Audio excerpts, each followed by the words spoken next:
Mesdames et messieurs, bonjour à toutes, bonjour à tous. Le plaisir de vous saluer, de vous accueillir ici à Fontaine-le-Comte. Le bowling s'appelle La Sphère. L'ambiance est déjà électrique ici avec Bruno Bidon. Bien sûr, le Bowling Promotion Tour édition 2024. Cette fois-ci, nous basculons du côté des messieurs avec les doubles, Bruno. Alors les doubles, effectivement, nouvelle saison de cette série 2024-2025. Derrière moi, il y a quand même du lourd. Marc, je pense qu'on va assister à du super spectacle. Du superbe spectacle. Bruno Bidon est prêt, le public derrière est prêt, les joueurs sont en train de se préparer. Et vous, est-ce que vous êtes prêts ?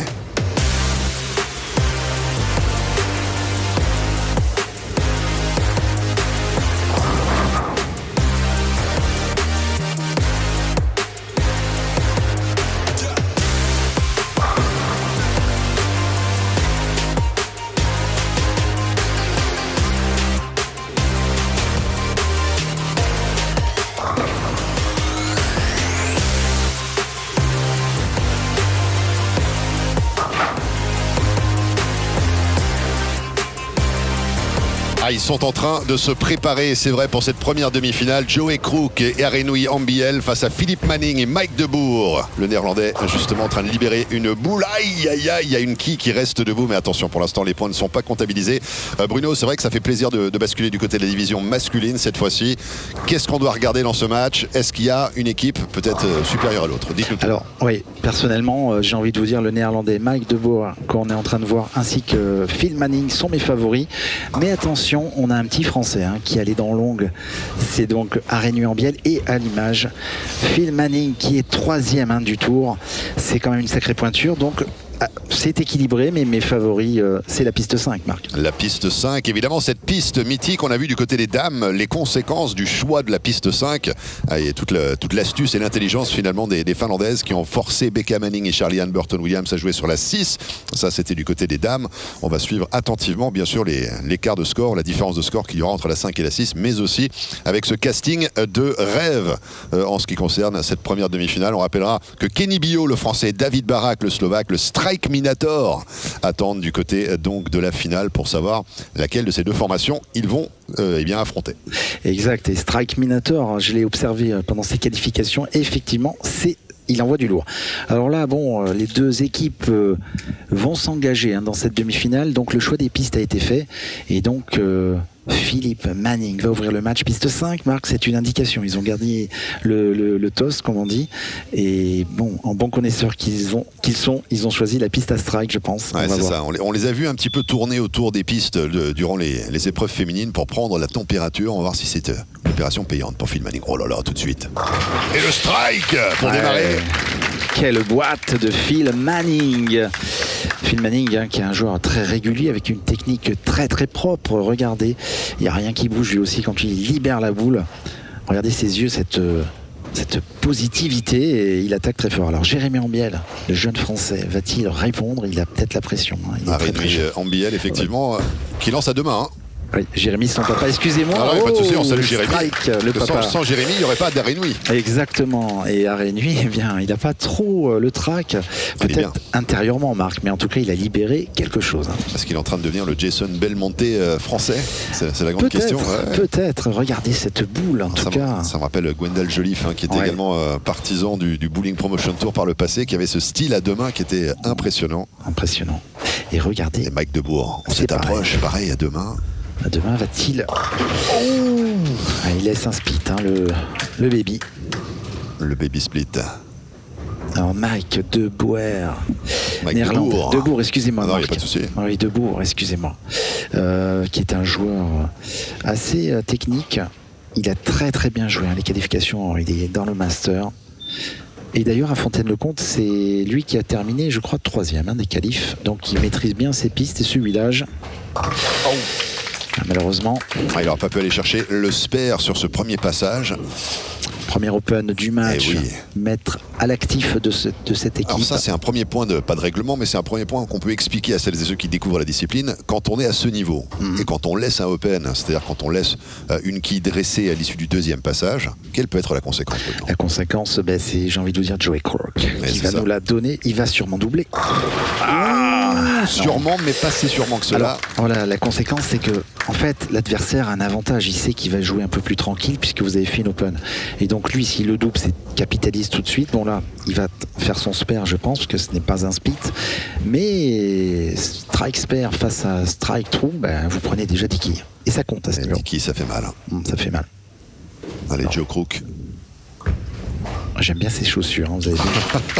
Moi, je regardais la boule. Moi, j'ai dit, j'aimais bien la boule. Vous avez bien les chaussures. Ensemble, on aime bien tout, en fait. Regardez, elles sont sympas, ces chaussures. Vrai. Un peu de rose, un peu de blanc. Et il y a une quille qui est remontée là-bas. Alors, je pense que l'arbitre, Philippe Sionville, l'a vu, oui. Et il y a une personne du bowling, c'est oui. Thomas Leveson qui va y aller, hein. Il va s'y coller, Thomas. Il va s'occuper de la quille, quille rebelle couchée dans la rigole. On la voit bien en ralenti, comme elle a tapé le kickback, elle est revenue bien sûr. Très très vite. Regardez Thomas nonchalamment qui se dirige vers la quille rebelle. Et là, il est obligé d'y aller parce qu'elle est hors de portée de la mécanique derrière. Il faut la faire rouler. Tout simplement. Voilà, tout simplement. Alors on voit un peu les aléas du bowling, vous voyez, quelquefois. Philippe Sionville, merci Thomas, bravo. Alors, on a à l'image Philippe Sionville qui a fait ce job, c'est-à-dire appeler quelqu'un du bowling pour enlever cette quille. La responsabilité de monsieur l'arbitre, Phil Manning. Strike tout à l'heure, troisième frame, et strike. Deux à la suite pour Phil Manning, superbe. C'est un client, lui, je vous le dis pour le master. Phil Manning. Et au-delà de l'exécution, c'est évidemment toute cette personnalité, tout ce qui émane de chaque pore de sa peau lorsqu'il réalise ce strike. Il va faire des checks à tout le monde, même ses adversaires. Non, mais il est dans une domination, le langage corporel. Alors ouais, je dis ça à notre réalisation. Si tout à l'heure vous ferez un gros plan sur les chaussures de Philippe Manning, je vous expliquerai quelque chose sur ces semelles. Alors, arrêt nuit. Aïe, superbe. Le strike. Un strike qu'il fallait au moment où il le lui fallait. Et il répond bien aux Anglais, à la paire anglaise néerlandaise, puisque Mike est des Pays-Bas. C'est ça qui est magique aussi avec le Bowling Promotion Tour. On peut mélanger les nationalités, faire partie de la même équipe. C'est ça. Et d'ailleurs, il y a énormément de convivialité sur ce tour. Les joueurs souvent ne se connaissent pas au départ et tissent vraiment des liens. Et ça, c'est sympa. Le strike pour Mike. Et quel était ce style de strike, Marc, vous avez vu? C'est le Brooklyn. Le Brooklyn. On va sûrement le revoir. L'entrée dans la poche. La boule est arrivée dans la mauvaise poche. Alors, Mike, qui est un joueur très sympa, j'ai parlé avec lui cette semaine et il me confie un petit peu ce qui va se faire la saison prochaine, donc il compte aller un petit peu jouer à l'international. Vous nous révélez un petit peu les projets futurs de Mike Debourg.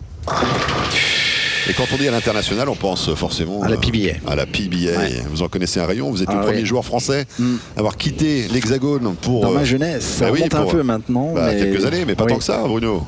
Il y a quelques années, et c'est vrai que c'est une super expérience. Et alors justement, quand vous êtes parti à quel âge? Je suis parti à 23 ans. 23 ans, et à un moment donné dans votre vie, vous dites, il faut que j'aille aux États-Unis pour continuer finalement sur cette trajectoire du bowling cette route que vous vouliez emprunter en fait. Tout à fait, et c'est là que j'ai appris vraiment la professionnalisation de la discipline. Et Joe Crook qui passe juste à côté. Cette boule qui se loge dans la rigole. Aïe. C'est pas normal pour un joueur de ce niveau. Je pense qu'il a fait une erreur de précision tout simplement. Il s'en veut. Alors, on va voir sa réaction. Ça peut coûter cher. Parce qu'il y a 2 X du côté de Phil Manning et évidemment son partenaire. Mike Debourg et Phil, pour l'instant, c'est un sans faute.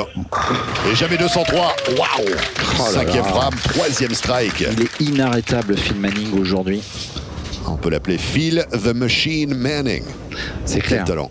Bon, là, un petit peu chanceux quand même, Marc, parce que la K6, elle est revenue un petit peu à la fin. Mais bon, ça fait tripler. Attention. Ils sont bien partis. Il faut que Harry lui réponde tout de suite. Non, 3 qui restent. Mais pour finir l'anecdote, puisqu'on a été coupé par l'action et priorité au direct, bien sûr, c'est le principe de la Bowling Promotion Tour. Vous partez aux États-Unis donc à jeune âge, vous dites maintenant le futur de ma vie, ça se passe outre-Atlantique. Vous arrivez là-bas, jeune français, la PBA, la gloire, l'argent, tout ce qui va avec. C'est énorme.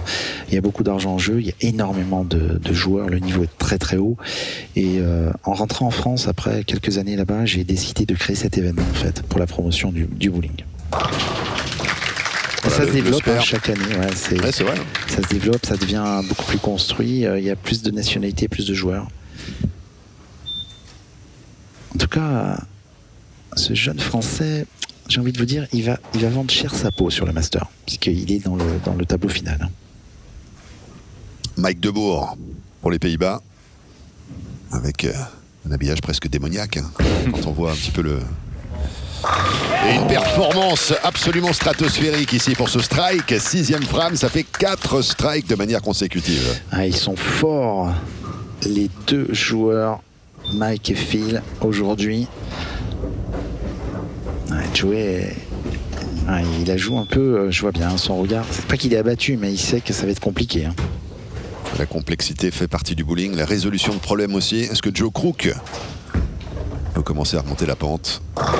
Non, pas de strike. Ah, oh là là. C'est la 10. La 10. La 10 avec ce petit messager fébrile. On l'a vu, Laki, elle a tapé 2 fois, mais elle est un peu fébrile. Regardez, on la revoit avec cet angle. C'est là, hein, regardez là, qui tacle, qui bat, qui monte là, qui tombe sur la piste et malheureusement qui va pas chercher cette qui 10. Ça, c'est vraiment dommage parce que techniquement, la boule est bien jouée. Allez, Joe, il faut le spare. On sait jamais, hein, ça peut s'écrouler en face.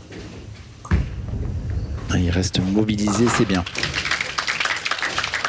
Spare est là, Marc. Il fallait absolument le trouver, ce spare, c'est vrai, pour ne pas se laisser décontenancer. Mais alors attention en face, parce qu'on a l'homme qui pour l'instant n'a réalisé que des strikes depuis l'entame du match. Phil Manning. Moi j'ai envie de l'appeler la machine. Mais... The Machine. La machine. Ça ne regarde que moi. Vous n'êtes pas obligé de me suivre, Bruno. Non, mais j'avoue qu'il est assez impressionnant aujourd'hui. Il a une ligne vous de parlez de jeu. ses chaussures, c'est vrai qu'il a... Ouais. On va peut-être les voir après. Oh, la 10. La 10 qui reste debout. Alors regardez, on les voit, on les a vus, mais il s'est un peu caché derrière le rondement de boule. C'est ça. Alors sa paire de chaussures, en fait, il a une semelle interchangeable qui est assez grande et elle dépasse, en fait, si vous voulez, de... Là, on le voit là, vite fait. Et regardez, on les voit. Vous voyez là, on les voit bien. La paire interchangeable, elle est beaucoup plus large que la chaussure. Et alors je lui ai demandé pendant la semaine si elle ne gênait pas. Il m'a dit mais non, il s'est habitué à jouer comme ça. Et c'est une petite anecdote. Mais non, mais sensoriellement, ça doit procurer, c'est vrai, quelque chose qui doit le favoriser dans sa façon de libérer cette boule. Cette boule. Et c'est pas tout le monde qui fait ça. Allez, à Nuit, ça serait bien. Mais tout le monde n'est pas Phil Manning non plus. Tout à fait. Et il faut qu'Nuit arrive à combler un peu le trou. Il faudrait qu'il enchaîne avec quelques strikes. Elle est montée très haut. Ah, superbe le strike. Ouais, celle-là, je la voyais pas. Rémi Ambiel du club d'Oudan en région parisienne. Elle est montée très très haut break. Il a dû monter 5 ou 6e là. Elle est revenue dans la poche parce que c'est ça le jeu à deux mains. C'est un jeu qui donne beaucoup d'effets à la boule. Mike utilise cette technique également. Et il y a beaucoup de révolutions aussi. Donc ce sont des boules très techniques. Par contre, il faut être précis, parce que si vous ratez la trajectoire... Superbe. Strike pour Debourg. Très applaudi, Mike Debourg. Il est sympa, hein. Très gentil. Oh, quelle boule encore il a envoyé. C'est impressionnant, toutes ces révolutions. Et puis là, on regarde, Bruno, le tableau d'affichage. Déjà, 50 points séparent les deux formations. On aurait de la 8e frame pour Joe Crook. C'est pas fini. Non, parce que s'ils s'enchaînent jusqu'à la fin, il pourrait mettre le doute. Parce qu'il y aura 3 boules sur la 10e frame. La Foundation Frame, la 9e, qui arrive très prochainement. Très important, la Foundation Frame. Ça, c'est sûr. Le strike pour Crook. Il le met, il demande un peu d'encouragement auprès du public. L'appui du public, et il l'obtient, ce public de Fontaine-le-Comte. Venu encourager les meilleurs joueurs de bowling européens. Regardez ce strike, Marc. Comme la qui 7, elle s'est fait faucher par, je crois que c'était la 4. Je crois que le terme est bon, c'est la faucheuse qui est passée. C'est ça. Alors Phil. Presque une moissonneuse batteuse. Phil va-t-il striker? Oh, cette gestuelle qu'on adore. Phil Manning qui s'exprime. Mais malheureusement, ça ne suffira pas pour coucher cette dernière quille qui reste debout. Il a laissé la 4. Aïe, aïe, aïe. Alors, vous voyez, là, le match pourrait être relancé, Marc. Parce que si à côté, ils enchaînent, c'est pas fini. C'est ça. Ça va être chaud, là. Par contre, il faut bâtir sur la 9. J'entends du côté de Crook et de Ambiel. Superbe. Et il faut que Harry Nuit fasse comme il a fait tout à l'heure, finalement, sur la 7e frame. Et la Foundation Frame, vous le savez, Marc, c'est la frame qui prépare la 10. Qui prépare. Donc, si vous arrivez à striker, ça vous fait 60 points d'un coup. Et là, il faut que Harry Nuit réalise ce strike, tout simplement. Ça les remet dedans. Allez, Harry Nuit. C'est parti, à demain. Et le strike! Wow! Marc, il est chanceux celui-là, parce qu'elle arrivait très très serrée. Et on a vu cette boule, regardez, on la revoit. avec cet angle. Regardez bien, il est passé 15e latte et regardez comme elle attaque trop la poche là. Et ouais, il attaque trop. Il aurait dû laisser le 6-10 et les dieux du bowling sont avec lui puisque il a enlevé. Les divinités veillent sur Arenui. Allez, c'est parti maintenant du côté de Mike Debourg. La réponse du néerlandais. Ah, là aussi, ça s'est déporté un petit peu. Hein, ouais, mais alors. Pour faire un Brooklyn, mais il n'y a pas eu de strike. Attendez, c'est pas fini, Marc. Je suis en train de faire les comptes. Ah. Parce que là, ça arrive au mauvais moment. Il laisse le baby split sur la frame numéro 10. C'est ce qu'il faut éviter de faire, bien évidemment. Et ça laisse la porte ouverte à nos amis Arenui et Joey. En tout cas, il ne faut pas qu'il fasse d'erreur, là. Très important, cette boule. Très important. Et on va voir la gestion. Ah, c'est fait. Pas d'erreur. C'est Debourg. Bien joué, Marc. J'allais dire autre chose, mais le spare est là. Exactement. Il a très très bien joué, ce spare. C'était un split en fait, parce qu'il y avait le baby split, cette combinaison de quilles, c'est comme ça qu'elle s'appelle. Et donc notre ami néerlandais pourrait terminer à 215 avec un strike. 215. Qui serait, évidemment, on les mettrait dans une position. Ah, le strike qui permet justement d'atteindre cette valeur, 215. Ah, il a bien joué, hein. Ils ont été sérieux, mais le destin n'est plus entre leurs mains maintenant, puisque Joey a la possibilité de gagner ce match. Et oui, il y a 3 strikes réalisés de manière consécutive, y compris sur la Foundation Frame, qui pourrait propulser Joey Crook et Arenui Ambiel. En finale. En finale.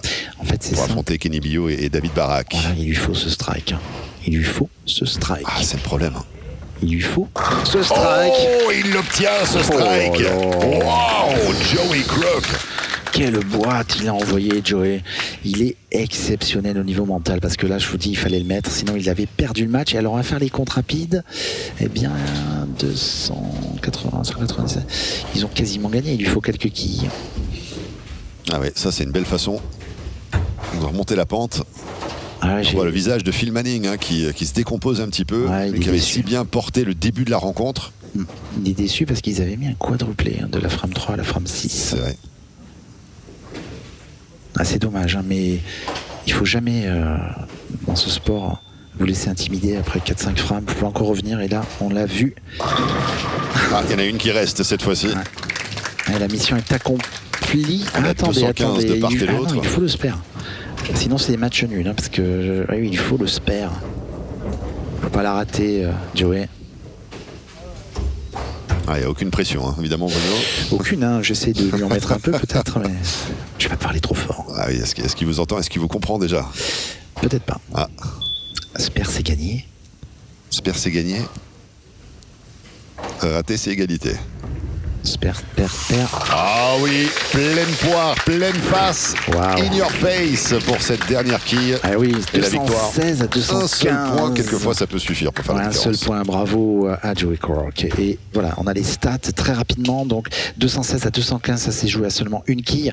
7 strikes contre 6 pour la paire Manning de Boer, et 4 spares à 3 pour Crook Ambiel. Une open partout, donc score final 216 à 215. Et on retrouve Marc pour l'interview d'après-match.